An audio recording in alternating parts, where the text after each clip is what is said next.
তাদের ব্যাপারে যখন আমরা দেখলাম যে না এটা it's out of our control, তখন আমরা পুলিশের দ্বারস্থ হয়েছি এবং আমি বিশেষভাবে ধন্যবাদ দিতে চাই আমাদের গুলশান থানার ওসি মঞ্জু সাহেবকে এবং এর সাথে মারুফ সাহেব যিনি কাজ করছেন এবং ঢাকা মেট্রোপলিটন পুলিশ। আসসালামু আলাইকুম। সবাই আসলে কোঅপারেট করছেন, কিন্তু অনেক বড় ঝামেলা। এই প্রডিউসার ছবি রিলিজ করার পর শান্তি পাইল না। ছবি রিলিজের পর থেকে কিন্তু ওই যে থানা, পুলিশ, মামলা, মোকদ্দমা, এখন বরবাদ পাইরেসি হয়ে গেছে। এতে বরবাদের ব্যবসা বরবাদ হয়ে গেল কিনা এটাই বড় প্রশ্ন। আর এত বড় বাজেটের একটা ছবি, এত বড় নায়কের একটা ছবি এইভাবে কেন রিলিজ হইল, এটা একটা প্রশ্ন। এই প্রশ্নটা এই জন্য করলাম, বড় বাজেটের ছবিগুলা একসাথে মনে করেন আমার দেশ বাংলাদেশ এখানে রিলিজ করব এবং আমার যেখানে যেখানে টার্গেট ওই একই দিনে রিলিজ করতে হবে, এইভাবেই ইন্ডিয়া ছবি রিলিজ করে। এর পিছনে মেইন কারণ হচ্ছে এই পাইরেসি। হ্যাঁ, আপনি একসঙ্গে যদি সারা পৃথিবীতে রিলিজ করে দিতেন, এক মাসের মধ্যে আপনার টাকা চলে আসতো, এরপরে কে পাইরেসি করছে না করছে ওই দুশ্চিন্তায় পড়তে হইতো না। জওয়ান ছবিরও তো পাইরেসি হয়েছে, তাই না? কিন্তু জওয়ান ছবির টিম কি এরকম থানা, পুলিশ, মামলা, মোকদ্দমায় গেছিল? না। সুপারহিট ছবি পাইরেসি হবে না, এটা কোনো কথা? আর এই যে মামলা মোকদ্দমা উনি যেভাবে বলতেছেন, মনে হচ্ছে যে আসামি ধরা পড়ে যাবে। বাংলাদেশে এখন মনে করেন যে থানায় কত রকম মামলা, কত রকম কেস, এর মধ্যে এই পাইরেসি কেসের আসামি খুঁজে বের করা অনেক কঠিন, তাই না? আর এই কাজগুলা যারা করে ওরা কিন্তু বাংলাদেশে বৈশাখ করে না। ম্যাক্সিমামই পাবেন তাইওয়ানে যা পাবেন বা অন্য কোনো দেশে পাবেন, বাংলাদেশে বৈশাখ এগুলো করে না। আর ওরা খুব চালাকির সাথে করে। তো আপনার মনে করেন যে ওই ইউটিউবে যে আপনার কোনো কমপ্লেন করবেন, আপনি মিলাইতে পারবেন না মূল ছবির সাথে, কিন্তু হ্যাঁ মিলাইতে পারবেন না, কপিরাইট দিতে পারবেন না। কেন জানেন? ওনারা মনে করেন যে ছবিটা 2 ঘন্টা 25 মিনিটের, ওইটাকে ওনারা 2 ঘন্টা কইরা ফেলে। কারণ ভয়েস দেখবেন যে একটু সাউন্ডটা না স্পিডটা বাড়ায় দেয়, কথাগুলো একটু তাড়াতাড়ি বলবে সবকিছু, মানে মূল ছবির সাথে মিলবে না। আবার দেখেন কালার চেঞ্জ করে, কিন্তু ছবিতে অরিজিনাল যে কালার ওই কালারটা চেঞ্জ করে যেন কপিরাইট দেওয়ার জন্য বা ধরার জন্য ম্যাচ করতে না পারেন। অনেক বুদ্ধি খাটায় ভাই, অনেক রকম বুদ্ধি খাটায়া তারপরে করে।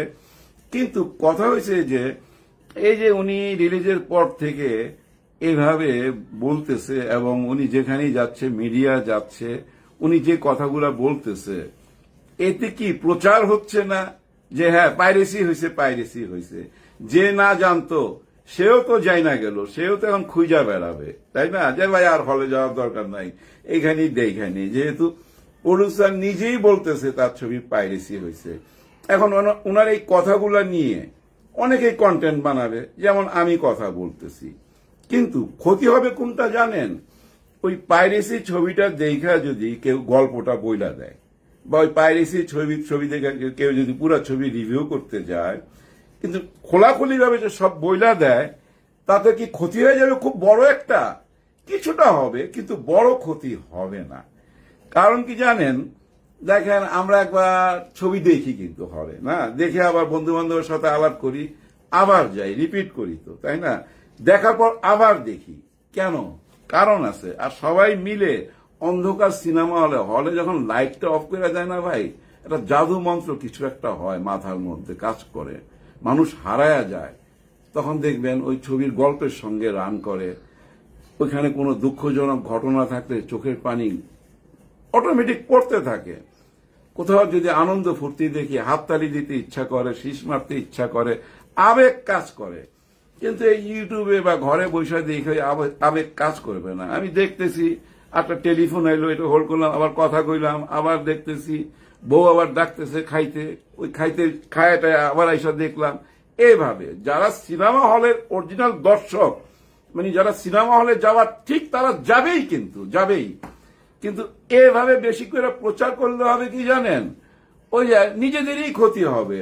ওই আসামি ধরা পড়বে কিনা আমার সন্দেহ আছে। অতীতের অনেক ঘটনা মনে পড়ে।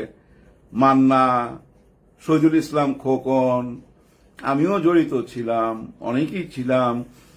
এই পাইরেসির ব্যাপারে বহুত চেষ্টা করছি, হাতে নাতে ধইরা নিয়ে আসছে র্যাব, জানেন, হাতে নাতে ধইরা নিয়ে আসছে, এফডিসিতে আনছে, প্রেসের সামনে ওই লোক এইভাবে হাতে হাত করা পড়া অবস্থা পাইরেসি করছে, ওরে ঢুকাইয়া দিল জেলে। 3 মাস পর জানেন অফিসের সামনে, কিরে ভাই একটা কাজ কাম দেন, ওই লাইন ছাইরা দিছি। কি লাইন ছাইরা দিছ? পাইরেসির লাইন ছাইরা দিছি, একটা কাজ কাম দেন। বাইরেটা কেমনে? স্যার এটা কোনো কঠিন মামলা না তো, আমার উকিল ধরছে বাইর করে ফেলাইছে। এমন কোনো মামলা না, এমন কোনো অপরাধ না যেটা আপনি প্রমাণ করতে পারবেন যে উনি এই কাজটা করছে। অনেক পেশ গোছ আছে এর মধ্যে, বুঝছেন। আর এই ধরনের কাজ আগে যারা করতো তারা তো ঢাকাতেই করতো, এখন বাইরে থেকে করে, বুঝছেন, বাইরে থেকে করে। কার ফোন আসছে কাটি, এই তো এগুলা হবেই। আসলে জহির বাবুর ফোন ছিল, ধরলে তো কথা বলতে পারতাম। যাই হোক, তো আমার কথা কি জানেন, এগুলা প্রচার না করাই ভালো। হ্যাঁ, ওইসব পাইরেসি যারা করছে ওরাও ধরা পড়বে না, আর বরবাদের ব্যবসা এক বিন্দু ক্ষতি করতে পারবে না। ক্ষতি যখন হয়ে গেছে, ক্ষতি কোনটা হয়েছে জানেন? ওই যে যখন আপনারা ছবিটা রিলিজ করছেন, একসঙ্গে আপনাদের যেখানে যেখানে টার্গেট ছিল, যে মালয়েশিয়া করুম, সুইডেনে করুম, আমেরিকা করুম, লন্ডনে করুম, সব জায়গায় ঠিকঠাক করে একসঙ্গে রিলিজ করে দিতেন, আজকে দেখতেন কোনো ক্ষতির সম্মুখীন হইতেন না। এখন পাইরেসির কারণে বিদেশে যেসব জায়গায় রিলিজ হওয়ার কথা, ওইখানে দেখেন মানুষজন তো আসলে খুব ব্যস্ত থাকে, তাই না? ওরা যদি পাওয়া যায় মোবাইলের মধ্যে, আচ্ছা দেখে নেই, দেখে নিবে। কিন্তু যারা অরিজিনাল দর্শক, বিশেষ করে আমি বলবো শাকিব খানের যারা ভক্ত, তারা বড় পর্দায় দেখা সুখ পাবে, তারা সিনেমা হলে যাবেই। কিন্তু ভবিষ্যতে আবার যখন ছবি বানাবেন, আমি জানি আপনারা ছবি বানাচ্ছেন মেহেদী হাসান হৃদয়কে নিয়ে, খুবই ভালো কাজ করছেন, পরিচালক চেঞ্জ করতে নাই, যেহেতু উনি একটা সুপারহিট ছবি দিছে। তো আপনার নেক্সট ছবি যখন বানাবেন, নিশ্চয়ই আরো বড় বাজেটের ছবি বানাবেন, একসঙ্গে রিলিজ করবেন সারা পৃথিবীতে, সবকিছু ঠিকঠাক কইরা একদিনে রিলিজ।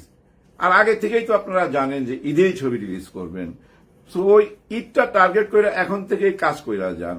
ওইভাবে ভেঙে ভেঙে রিলিজ করেন না, ভেঙে ভেঙে রিলিজ করলে ক্ষতির সম্মুখীন হবেন। হ্যাঁ, যেমন এখন হয়েছে না আপনারা। তারপরও আমি বলবো যে কোনো ক্ষতি হবে না। সাকিবের যারা অডিয়েন্স, যারা ভক্ত, যারা সাকিবিয়ান, তারা সিনেমা হলে যাবেই। সবার জন্য সবাই দোয়া করবেন, কারো ক্ষতি হোক চাই না। একজন প্রডিউসার আসছে, উনি টিকে থাকুক, উনি টিকে থাকলে ফুল একটা ইউনিট কাজ করতে পারে এবং আমরাও ছবি পাই, তাই না? ও আরেকটা কথা, এর মধ্যে একটা গন্ডগোল হয়েছিল।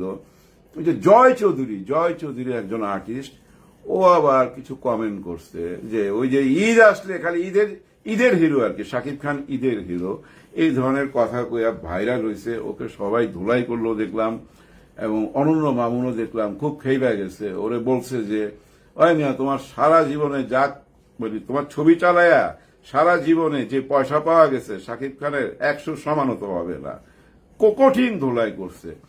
কিন্তু ওই ছেলেটা আমার একটা ছবিতে কাজ করছে, বুঝছেন, এবং শাকিব খানের সাথেও কাজ করছে। কিন্তু ওই ছেলেটা শিক্ষিত ছেলে, এমন কথা কেন বললো আমি বুঝি নাই।